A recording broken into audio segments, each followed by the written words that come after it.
Drugs supply ಮಾಡ್ತಾರೆ, drinks supply ಮಾಡ್ತಾರೆ, cards, ಆಮೇಲೆ ಅವ್ರಿಗೆಲ್ಲ mobile phones, sim cards, including weapons ಕೂಡ ಒಳಗಡೆ ತೊಗೊಂಡೋಗೋಕ್ಕೆ ಅವಕಾಶ ಮಾಡಿಕೊಡ್ತಾರೆ. ವೆಪನ್ಸ್ ಅಂದರೆ ಇವಾಗ ಜೈಲಲ್ಲಿ ಎಷ್ಟೋ ಕ್ರೈಮ್ಸ್ ನಡೆದಿದೆ, ಜೈಲಲ್ಲಿ ಮರ್ಡರ್ಸ್ ಕೂಡ ಆಗಿದೆ. ಸೊ ಇದೆಲ್ಲ ಏನು ಕಾರಣ ಅಂದರೆ ಜೈಲಲ್ಲಿ ನಡೀತಿರೋ ಭ್ರಷ್ಟಾಚಾರ. Jail authorities they are highly corrupt. ದುಡ್ಡು ಇನ್ನು ಒಬ್ಬ ಅಂಡರ್ ಟ್ರಯಲ್ ಇನ್ನು ಒಳಗಡೆ ಹೋಗ್ತಿದ್ದಂಗೆ ಅವನ ಹತ್ರ ಎಲ್ಲ ಚೆಕ್ ಮಾಡಿ ಅವನ ಹತ್ರ ಏನಿದೆ ಎಲ್ಲ ಕಿತ್ಕೊಳ್ಳೋದು. ಆಮೇಲೆ ಅಲ್ಲಿ ಸೀನಿಯರ್ ಇವ್ರು ಇರ್ತಾರಲ್ಲ ಕನ್ವಿಕ್ಟ್ಸು, ಅವರು ಅಷ್ಟೇ ಅಲ್ಲಿ ಇವ್ರ ಮೇಲೆ ಅಟ್ರಾಸಿಟಿ ಮಾಡೋದು. ಹೊಸದಾಗಿ ಯಾರು ಅಂಡರ್ ಟ್ರಯಲ್ ಯಾರು ಇನ್ನೋಸೆಂಟ್ ಹೋಗಿರ್ತಾನೆ ಯಾವುದೋ ಸುಳ್ಳು ಕೇಸಲ್ಲಿ ಅವ್ರದ್ದೆಲ್ಲ ದುಡ್ಡು ಕಿತ್ಕೊಳ್ಳೋದು. ಅಲ್ಲಿ ಸಿಕ್ಕಾಪಟ್ಟೆ ಮನಿ ಸರ್ಕ್ಯುಲೇಷನ್ನು ಒಳಗಡೆ. ಆಮೇಲೆ ಕೈದಿನ ಯಾರನ್ನ ನೋಡೋಕೆ ಹೋಗಬೇಕು ಅಂದರೆ ಅದಕ್ಕೂ ದುಡ್ಡು ಕೊಡಬೇಕು, ದುಡ್ಡು ಕೊಟ್ಟರೆ ಬೇಗ ಕಳಿಸ್ತಾರೆ.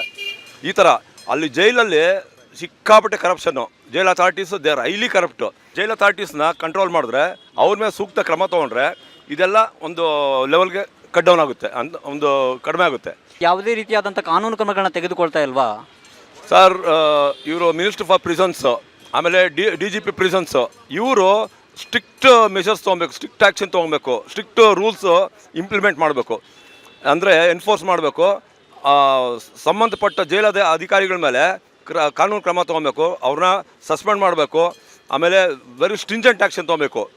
ಇನ್ಕ್ಲೂಡಿಂಗ್ ಡಿಸ್ಮಿಸ್ ಮಾಡಿದ್ರೆ ಆವಾಗ ಒಂದು ಸ್ವಲ್ಪ ಫಿಯರ್ ಬರುತ್ತೆ. ಇಲ್ಲಾಂದರೆ ಇಲ್ಲಿ ನಮ್ಮ ಕೆಲವು ಸೀನಿಯರ್ಸ್ ಅಲ್ಲಿ ಹೇಳ್ತಾಯಿದ್ರು, ಆ ಕಡೆ ಜೈಲು ಒಳಗಡೆ ಹೋಗಿ ಕೂತ್ಕೊಳ್ಳೋದೆ ಅದೇ ಒಂದು ಲಕ್ಸುರಿ ಆಗಿ ಹೋಗಿದೆ ಜನರಿಗೆ. ಆಚೆಗಡೆ ಇಲ್ಲಿ ದುಡ್ಕೊಂಡು ಜೀವನ ಮಾಡಬೇಕು, ಅಲ್ಲಿ ಒಳಗಡೆ ಹೋದರೆ ಫ್ರೀ ಊಟ, ಮಲ್ಗೋಕ್ಕೆ ಜಾಗ, ಆಮೇಲೆ TV ಇರುತ್ತೆ, ಕಾರ್ಡ್ಸು, ಇದು ಗ್ಯಾಮ್ಲಿಂಗು, ಎಲ್ಲ ರೀತಿಯೂ ಅಲ್ಲಿ ದುಶ್ಚಟಗಳಿಗೆ ಬಲಿಯಾಗಿರೋರು ಅಲ್ಲೇ they living in the world of their own. ಅವ್ರದ್ದೇ ಒಂದು ಪ್ರಪಂಚ ಆಗೋಗಿದೆ ಒಳಗಡೆ. ಸೊ ಅದನ್ನು ಎಲ್ಲ ಕಟ್ ಡೌನ್ ಮಾಡಬೇಕು ಅಂದರೆ ಫಸ್ಟು ಜೈಲ್ ಅಥಾರಿಟೀಸ್ ಮೇಲೆ ಸ್ಟ್ರಿಕ್ಟ್ ಆ್ಯಂಡ್ ಸ್ಟ್ರಿಂಜೆಂಟ್ ಆ್ಯಕ್ಷನ್ ತೊಗೊಬೇಕು. That is the only solution. ಗೃಹ ಮಂತ್ರಿಗಳಾಗಿರುವಂತಹ G. ಪರಮೇಶ್ವರ್ ಅವರಿದ್ದಾರೆ.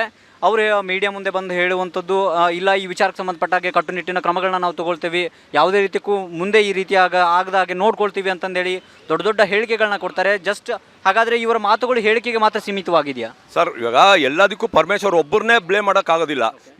This is the duty of the officials. ಇವಾಗ ಪರಮೇಶ್ವರ್ ಅವರು ಇದಕ್ಕೇನು ಇಂಡೈರೆಕ್ಟಾಗಿ ಸಪೋರ್ಟ್ ಮಾಡಿಲ್ಲ, ಇಲ್ಲ ಅಫಿಷಿಯಲ್ಸ್ನ ಪ್ರೊಟೆಕ್ಟ್ ಮಾಡ್ತಿಲ್ಲ, ಇಂಡೈರೆಕ್ಟಾಗಿ ಸಪೋರ್ಟ್ ಮಾಡ್ತಿಲ್ಲ. ಇದೇನಾಗಿದೆ ಅಂದರೆ ಜೈಲ್ ಅಥಾರಿಟೀಸ್ ಒಳಗಡೆ ಇದಾರಲ್ಲ ಅವ್ರ ಮೇಲೆ ಕಂಟ್ರೋಲ್, ಸ್ಟ್ರಿಕ್ಟ್ ಅಡ್ಮಿನಿಸ್ಟ್ರೇಟಿವ್ ಆ್ಯಕ್ಷನ್ ತೊಗೊಬೇಕು. DGP ಪ್ರಿಸನ್ಸು ಅವರು ಸ್ಟ್ರಿಕ್ಟ್ ಆ್ಯಕ್ಷನ್ ತೊಗೊಂಡು 2-3 ಜನಕ್ಕೆ ಸಸ್ಪೆಂಡ್ ಮಾಡಿ ಇಮಿಡಿಯೇಟಾಗಿ ಡಿಸ್ಮಿಸಲ್ ಈ ಥರ ಆ್ಯಕ್ಷನ್ ತೊಗೊಳ್ತು ಅಂದರೆ ಆವಾಗ ಎಲ್ರಿಗೂ ಫಿಯರ್ ಬರುತ್ತೆ. ಆವಾಗ ಎಲ್ಲಿ ಕರಪ್ಷನ್ ಕಮ್ಮಿ ಆಗುತ್ತೋ ಫಿಯರ್ ಬಂದು ಆವಾಗ ಇದೆಲ್ಲ ಇಲ್ಲಿಗಲ್ ಆ್ಯಕ್ಟಿವಿಟೀಸ್ ಎಲ್ಲ ಜೈಲಲ್ಲಿ ಕಂಟ್ರೋಲ್ ಆಗುತ್ತೆ. ಇವ್ರು ಏನು ಆರ್ಡರ್ಸ್ ಪಾಸ್ ಮಾಡ್ತಾರೆ ಎಲ್ಲ ಬರೀ ಪೇಪರ್ ಮೇಲೆ ಇದೆ ಅಷ್ಟೇ, ಒಂದು ಇಂಪ್ಲಿಮೆಂಟ್ ಆಗ್ತಾ ಇಲ್ಲ. ಸುಮ್ಮನೆ ಎಲ್ಲೋ ಕೂತ್ಕೊಂಡು ಆರ್ಡರ್ಸ್ ಪಾಸ್ ಮಾಡಿಬಿಟ್ಟು ಅದನ್ನು ಪಬ್ಲಿಸಿಟಿಗೋಸ್ಕರ ಪೇಪರಲ್ಲಿ ಹಾಕೋದು, TVನಲ್ಲಿ ಹಾಕೋದು, ಏನೋ ಜನರಿಗೆ ಐವಾಶ್ ಮಾಡೋದು. ಐವಾಶ್ಗೋಸ್ಕರ ಈ ಥರ ಆರ್ಡರ್ಸ್ ಮಾಡೋದು ಇಟ್ಸ್ ಆಫ್ ನೋ ಯೂಸ್. ಇವರು it has to be implemented strictly. ಇವಾಗ ಆ್ಯಕ್ಷನ್ ತೊಗೊಂಡ್ರೆ action speaks better than words. Action ತೊಗೊಂಡು 4 ಜನರು ಸಸ್ಪೆಂಡ್ ಮಾಡ್ತು ಅಂದರೆ ಆಮೇಲೆ one is found highly guilty, ಅವ್ರನ್ನ ಡಿಸ್ಮಿಸ್ ಮಾಡಬೇಕು. 3-4 ಜನರು ಈ ಥರ ಡಿಸ್ಮಿಸ್ ಮಾಡಿದ್ರೆ ಆವಾಗ ಫಿಯರ್ ಬರುತ್ತೆ. ಯಾವಾಗ ಸ್ಟ್ರಿಕ್ಟ್ ಕಾನೂನು ಇಲ್ಲ ಅಂದರೆ ಆವಾಗ ಅಲ್ಲೇ ಅಡ್ಮಿನಿಸ್ಟ್ರೇಷನ್ ಲೂಸ್ ಆಗುತ್ತೆ.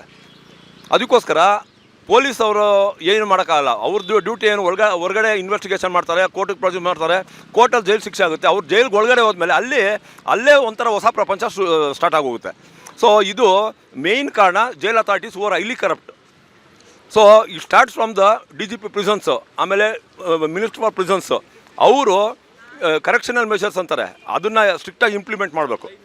ಆವಾಗ only then it can be controlled. ನಮ್ಮ ವಿಜಯವಾಹಿನಿ ನ್ಯೂಸ್ ಚಾನೆಲ್ನಲ್ಲಿ ಪ್ರಮೋಷನ್, ಜಾಹೀರಾತು, ಅಡ್ವರ್ಟೈಸ್ಮೆಂಟ್ ನೀಡಲು ಸಂಪರ್ಕಿಸಿ 9535808456.